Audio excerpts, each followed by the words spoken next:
In the short term, we are likely to see an acceleration of economic deglobalization, a trend which is apparent.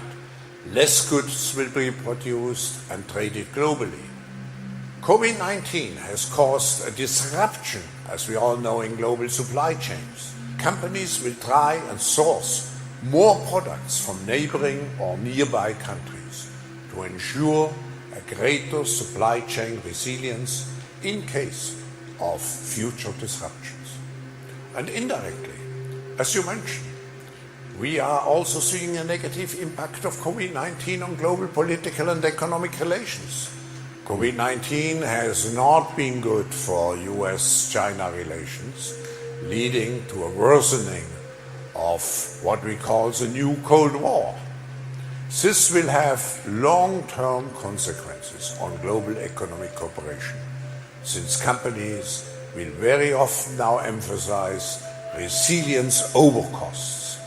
With China having become in the past the workshop of the world, this reshoring which will happen over the next years will lead to major disruptions, particularly affecting Korea.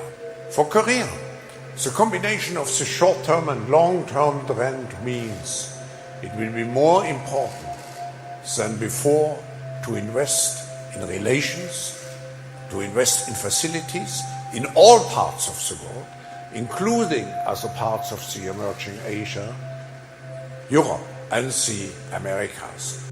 No company or country can rely on production only in one part of the world. We must avoid also that this new Cold War escalates.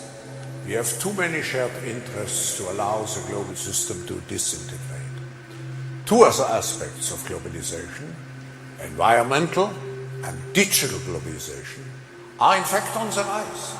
And the COVID crisis has shown that when it concerns public health, we are globally connected as well. On all these fronts, collaboration is crucial, and I'm thinking particularly of vaccines, which we urgently need so well and distributed on a global level.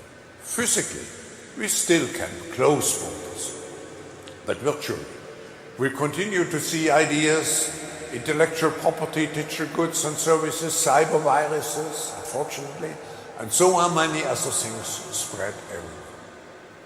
The fact that I'm speaking to you now from Geneva, I think is a perfect example. One of the consequences of COVID was that we all became more defensive and therefore more egoistic and more nationalistic. But in the end, we share a common fate as a planet and as people who live on it. The right response is to collaborate and to coordinate internationally, so we can address the global challenges posed by climate change and COVID-19 and also continue to use trade as a force for good. The World Knowledge Forum. My book of the Fourth Industrial Revolution is that the innovations we are seeing today in terms of artificial intelligence, the Internet of Things, cloud computing, advanced robotics, and many others, together constitute a new phase in human development, on par or even exceeding previous industrial revolutions in scale and impact. COVID-19, if anything, has accelerated this ongoing industrial revolution.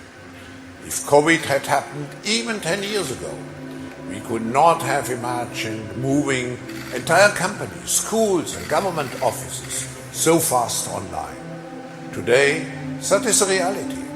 The fourth industrial revolution has become a reality, not just for the pioneers, but for a broad range of people and workers. We are also seeing macroeconomic consequences, changes.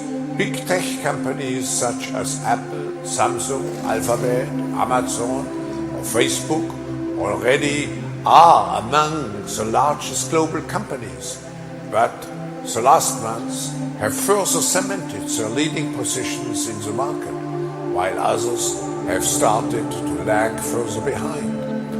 That will prove to be not only the case now, but will be a permanent consequence of COVID-19. But these past few months have also shown that the fourth industrial revolution will not be beneficial to all unless we make conscious choices and investments to ensure that this is the case.